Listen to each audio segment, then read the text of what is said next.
There we go. So we are in Torah Zion, and this Torah is called the HaMishpatim, and we're in middle of part 3, Ot Gimel. So just a quick recap. We're in the middle of speaking about how Rabbi Nachman says, now that we've established the importance of emunah, how does a person build emunah? Where does a person get emunah from? So he explains that emunah, really what emunah is a deep connection to the truth, even when the truth is not absolutely obvious. That's what emunah is.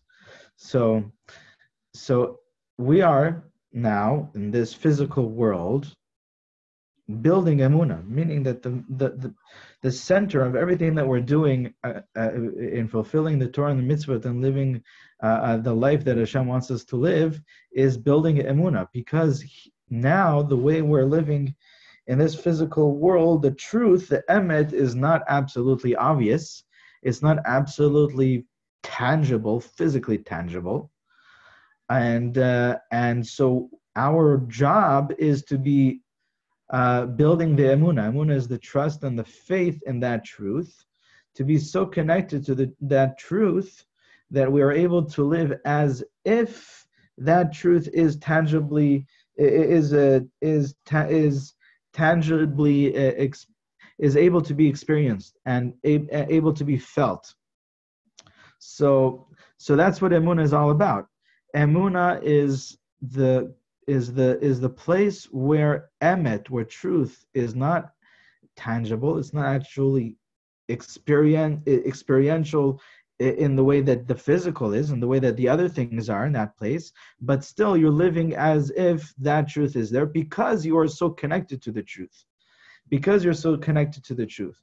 And so that's why Rabbi Nachman says that the most important point to be aware of when you want to build your emunah is that you must be connected to emet. You have to be connected to the truth. And he explains this Kabbalistically. He explains that according to Kabbalah, according to the Zohar, he brings a Zohar, emunah is the malchut when she is connected to the tiferet. Tiferet represents the truth, the emet, and like the Torah is also represented by the tiferet. And the malchut, when she is connected to the tiferet, so when the Shechina is connected to a Kadosh Baruch Hu, so then she is called emunah. So that's what emunah. Building emunah is based on how much we are connected to the tiferet, to the Torah, to the truth. And so how do we do that? So he explains that we do that. We want to be in place. In order for us to build our emunah, we have to be in place of the malchut, but not just the malchut just in any way, in any state. We want to be in the place of the malchut when she is unified with the tiferet. Because when she is unified with the tiferet, she is called emunah. And so if I want to also build emunah and have complete emunah, which we said is how we are meriting to be delivered from any exile, to be taken out of all darkness, is through emunah, right? That's what Eretz Yisrael, it equals to Eretz Yisrael, it equals to miracles, it equals to prayer. All of it is through emunah. So if I want to build my emunah, I need to have the same characteristics as the malchut when she is unified with the tiferet. I need to be included in that, in the malchut's unification with the tiferet, and the Shechina's unification with the Kadosh Baruch Hu, in the emunah's unification with emet. So how do I do that?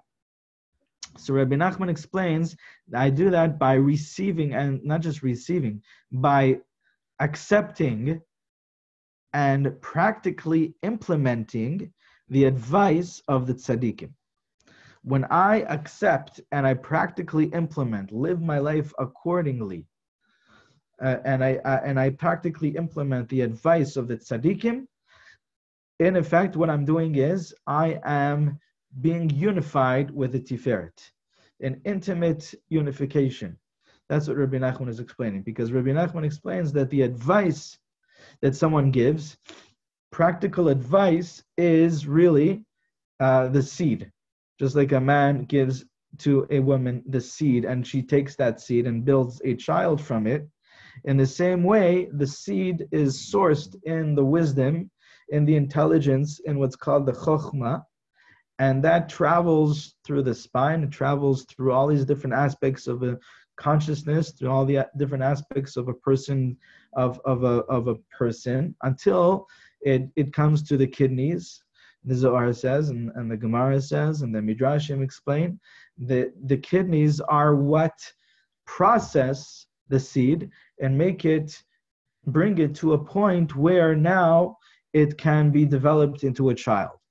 And so in the same way, this is all a metaphor. This is all kind of a metaphor, because it's more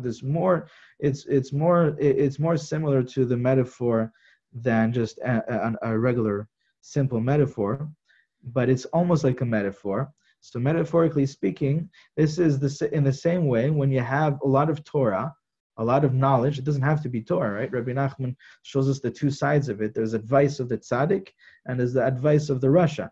There's the advice of the holy, and there's the advice of the unholy. But all advice, what it is taking the wisdom, the consciousness that a person has, and processing it until it can be practically applicable and manifested in the physical. And so that is exactly what the kidneys do. They take this seed from the brain, from the chachma, and they process it until it can be manifested into a human being. So in the same way, the advice is taking that knowledge and processing it until it can be practically applicable and manifested as part of the way that I live my life.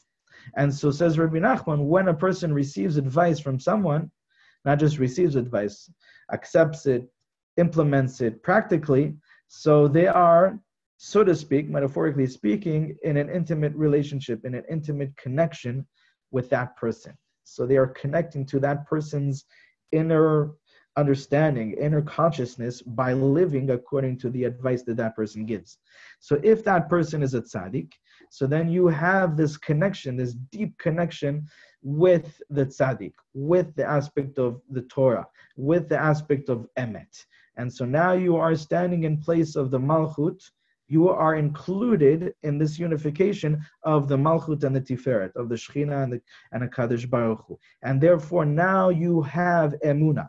Just like the malchut is called emunah when she is unified with emet, with truth, with the tiferet. So now by you being included in that unification, through what? Through implementing practically, living according to the advice of the Torah that you receive from the tzaddik, so you have built your emunah.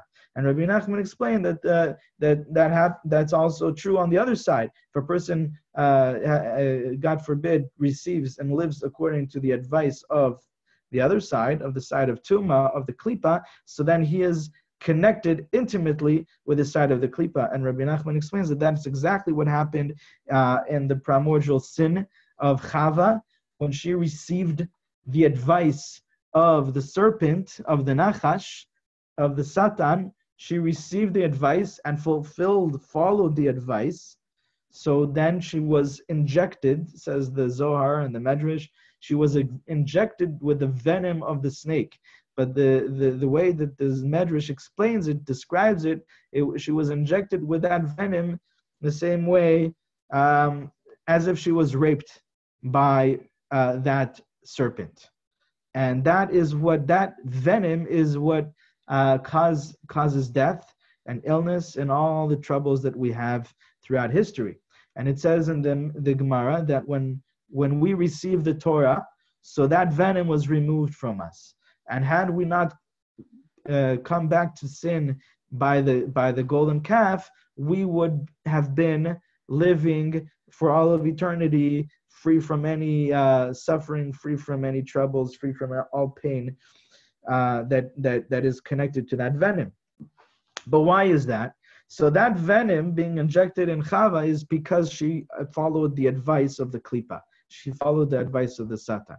And when we receive the Torah is the practical way to live Hashem's divine wisdom. Hashem's divine wisdom is beyond any limits. And it's almost impossible to even imagine a physical manifestation of divine wisdom, because it's completely transcended, completely beyond this whole physical realm. But Hashem did the miracle of miracles by taking this divine, unlimited, infinite, great wisdom of His and processing it into 613 mitzvot that we can fulfill practically. And when we fulfill these mitzvot, we are receiving that divine intelligence within us. We are becoming unified to the truth. We are unified and included in that unification of the Malchut and the Tiferet, the Shechina and HaKadosh Baruch Hu. And so that's why, because that is the opposite, that's the counterpart, that's on the side of holiness, for what happened with Chava receiving and following the advice of the serpent. Instead, now we are receiving the 613 advice, counsels of HaKadosh Baruch Hu, which is the practical application of that divine wisdom. So the venom of the Tumah, the venom of the Klipa, was removed from us at that point. So now let's see what Rabbi Nachman says from here on. He says like this: and the advice, the counsel of the tzaddik is all it's all considered true seed. So there is seed of falsehood, and there is seed of truth. There's the seed of the klipa, which is the venom, the seed of the falsehood, which is the venom of the serpent. But then on the side of holiness, we have the seed of truth, which is the advice of the tzaddik. וזה פירוש ואנוכי נתתיך סורק בחינת הגאולה כמו שכתוב אשרכה להם ואקבצם. This is the explanation of the meaning of the pasuk in Zechariah that says, I have planted for you a sorek. Okay, so it means that I have. What does it mean, sorek? Sorek could also have the meaning of the word to whistle, like the word in the pasuk eshirka lahem v'kabetzem. When Hashem will give us the geula, when Hashem will take us out of exile, it says that Hashem will whistle to us and gather us back to Eretz Yisrael. So this whistle, it's a whistle of redemption. So ve'anochit netatich sorek, I have planted for you a sorek, means that I have planted for you a redemption.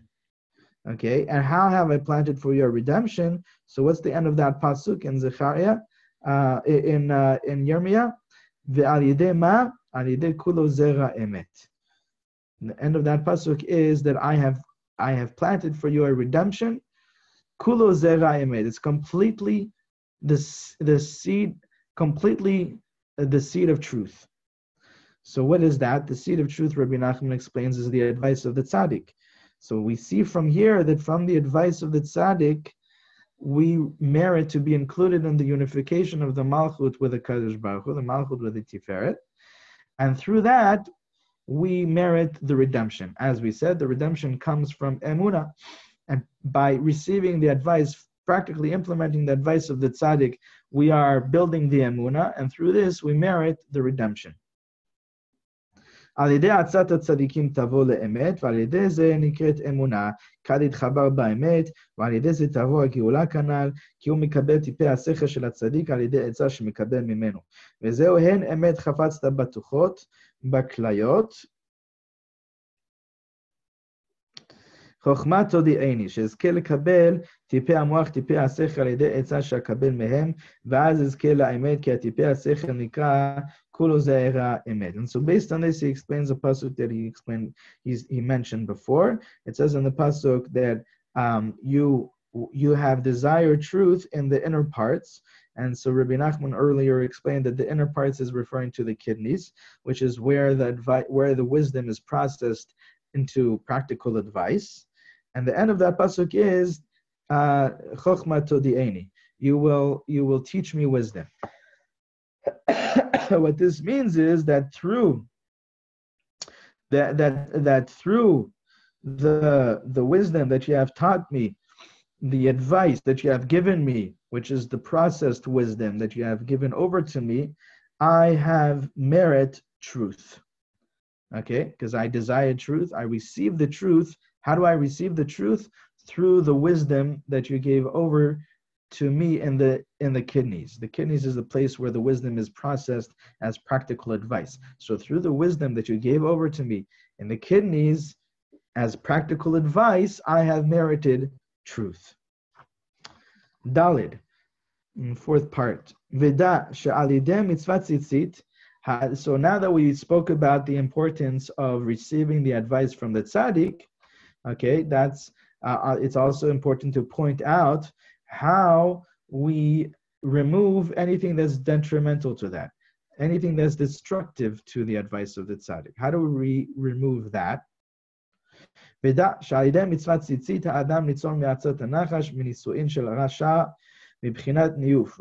says that we must stay away and be protected, be immune from the advice of the Rasha in order to merit, in order to not destroy and not to block the advice of the tzaddik.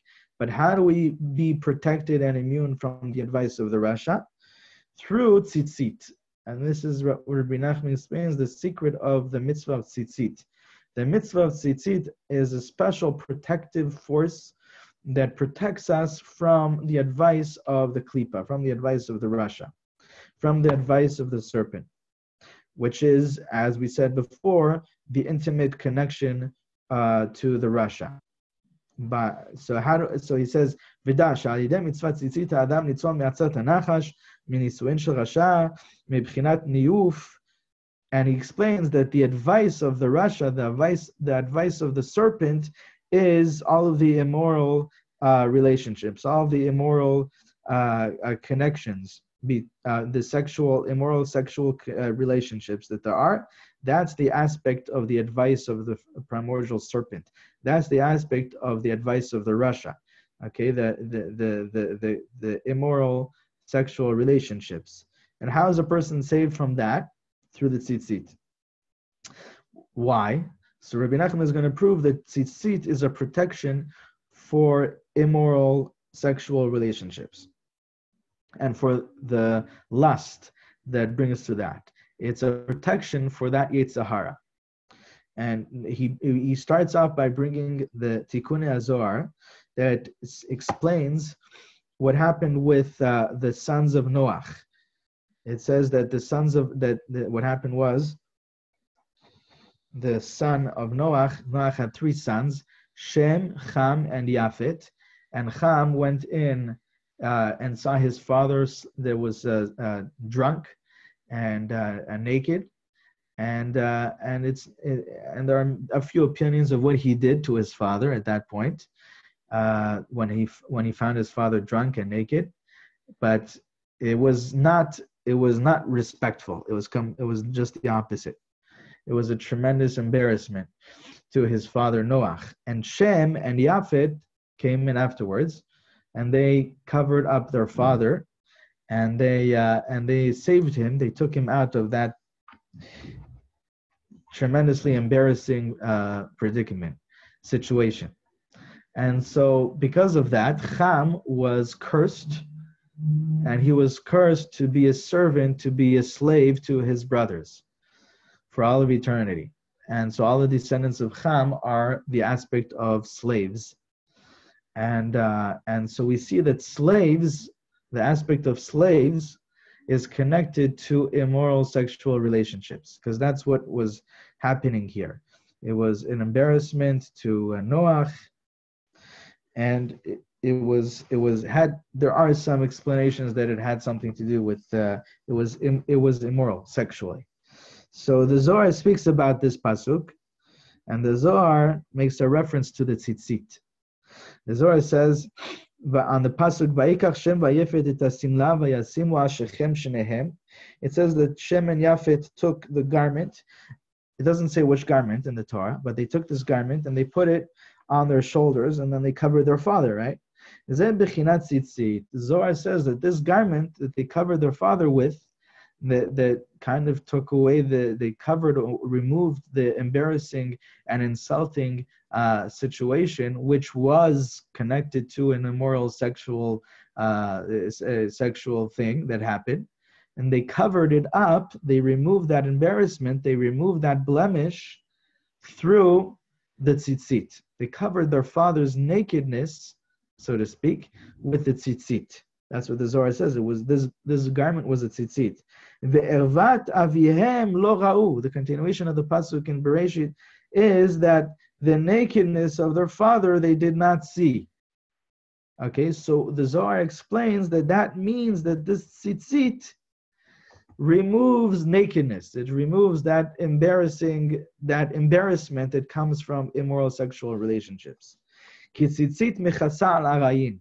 So this is proof that tzitzit is the power of holiness that removes that klipa of the immoral sexual relationships. Aval cham, says the Zohar, cham dehu yetzer hara. Cham represents the yetzer hara, like the primordial snake, right? That injects his venom by immoral sexual relationships and immoral sexual intimacy. The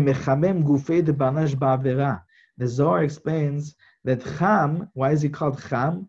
The literal translation of the word cham is hot. And the Zohar explains that he's called hot because he heats up the body with the heat, with the lust of the sin. What happened to him is that he was cursed. Cham was cursed because that aspect, that primordial serpent, is curse itself. That's where all curses come from. We're going to see in next week's parsha here in Eretz Yisrael, we're going to see about what happened with Bilam and Balak, and they wanted to curse Am Yisrael, and they weren't successful in cursing Bnei Yisrael.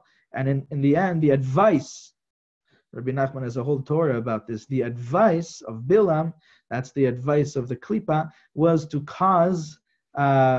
bring Bnei Yisrael to sin with immoral sexual intimacy, immoral sexual relationships. They sent the daughters, the maidens of the Midianite, right, to sin with the Bnei Yisrael. And when they caused them to sin, there was a plague that killed out a lot of the Bnei Yisrael at that point. So this is the advice of the Klippa. This is the advice of primordial serpent. And this is the curse. So in the end, they managed to bring a curse upon Am Yisrael only through the immoral sexual relationships, only through causing them to sin with that lust, with the Midianite women, because that is where all curse comes from.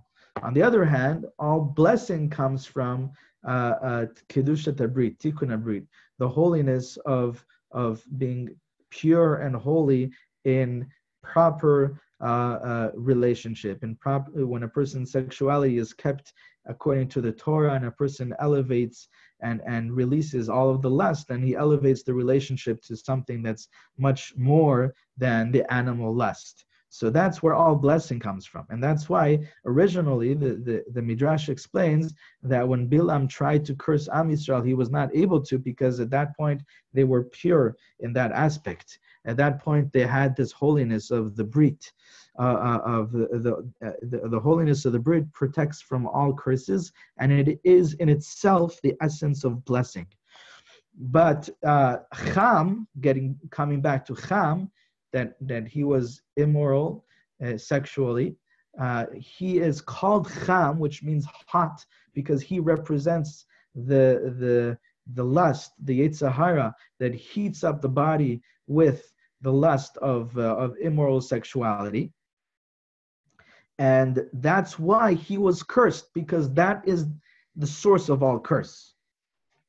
הוא ארור, כמו שכתוב ארור כנען, כמו שכתוב ארור אתה מכל הבהמה, והשמלה, היינו ציצית, הוא שמירה מעצת הנחש, מזוהמת הנחש. And on the other hand, it's the tzitzit that Shem and Yafet used to remove that curse, to remove that embarrassment that of immoral sexuality that blemished, that Cham caused to blemish their father Noach. So we see from here that tzitzit is what removes that. It protects from that. וזה בחינת בן פורת על העין בשביל ציצית, לשון מציץ מן החרקים. על ידי זה זכה לבן פורת שנשמע מנישואין של נחש, מזיווג של הסתרה אחרה, וזכה לזיווגה דקדושה. He explains like this. Tzitzit, there is a big connection between the mitzvah and tzitzit and the sense of sight. We know in the Kriyat Shema, we read a couple times a day, Uritem oto uzchartem et kol mitzvot Hashem. We must gaze upon the tzitzit, and then we will be remembered of all the mitzvot of Hashem. Again, just pointing out, here is another connection between the brit, between the intimate, holy, the holy intimate connection, and the tzitzit, and the mitzvot, because it says Uritem oto, you shall gaze upon the tzitzit, and you shall be remembered of all the mitzvot of Hashem. Rabbi Nachman explains that the mitzvot of Hashem is the seed of the Torah. We have the light of the Torah, okay, and that's kind of like the body, it's kind of like the source of all this holy divine consciousness, and the seed, which is the practical application of it, are the mitzvot.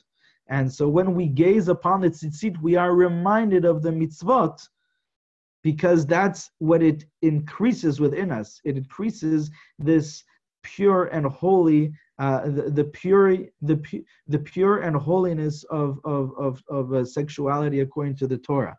Okay, the kedusha tabrit. That's what it rectifies within us. And so Rabbi Nachman now was pointing out that the tzitzit is all connected to the sense of sight. That's why the mitzvah is to gaze upon the tzitzit. And not only that, the name tzitzit itself, says Rabbi Nachman, has a connection to seeing, to looking, to gazing, because as we see in Shir HaShirim of Shlomo HaMelech, he uses this word when he says, Metzitz min acharakim, that Hashem gazes upon me, he spies on me, looks for me. He doesn't spy, he looks over me. He looks over me from the cracks in the wall. So even when it seems like when Hashem is not here, okay, it seems like I'm in the darkness, but Hashem is constantly looking over me. Okay, Meitzitz min acharakim. But what's the word that Hashem is looking over me? Meitzitz. That's the word that Shlomo HaMelech uses. So that sounds like tzitzit. So tzitzit is looking. And so he says that in the merit of the holiness of sexuality according to the Torah, Kedushat Tabrit, that Yosef HaTzadik merited. We all know that was the holiness of Yosef HaTzadik, that he overcame that Yetzer Hara, he overcame all of that lust with the wife of Potiphar, which, by the way, the Zohar says was a reincarnation of the primordial serpent. So he overcame the greatest Yetzer Hara possible. He overcame the physical manifestation of the primordial serpent in a woman, okay, and he overcame that, so he merited the opposite on the side of holiness. And because he merited the opposite of holiness, he was blessed with Ben Purat Yosef Ben Purat Alain, this tremendous blessing that Yaakov Avinu blesses him, that the beauty and that Ben Purat Al-Ayin, that he's fruitful like by a well, okay? So all of this, but Al-Ayin, the Rashi explains that he was so beautiful with his tremendous charm, this holy charm, that all the maidens in Egypt, they would spy, they would go on the walls just to get catch a glimpse of Yosef HaTzadik. But the point is that the bracha, the blessing, uses this connection, speaks about this connection to the eyes. And we all know that the Gemara says, we learned this in a previous Torah also, that Yosef HaTzadik is this power that is immune to Ayin Hara. He is the power that is completely protected from any Ayin Hara. And that's why there's a Sgula to say that I am a descendant of Yosef HaTzadik, that no Ayin Hara has any effect on him. Just by saying that, you're able to dissolve any ayin hara. So the power of Yosef HaTzadik is the opposite of the evil eye. The evil eye is the power of curse. That was like we saw by Bilam. Bilam had only one eye, and that eye that he had was an evil eye. And with that eye, the Zohar says he would look how to bring curses upon people. That was the source of his energy, his ability to curse.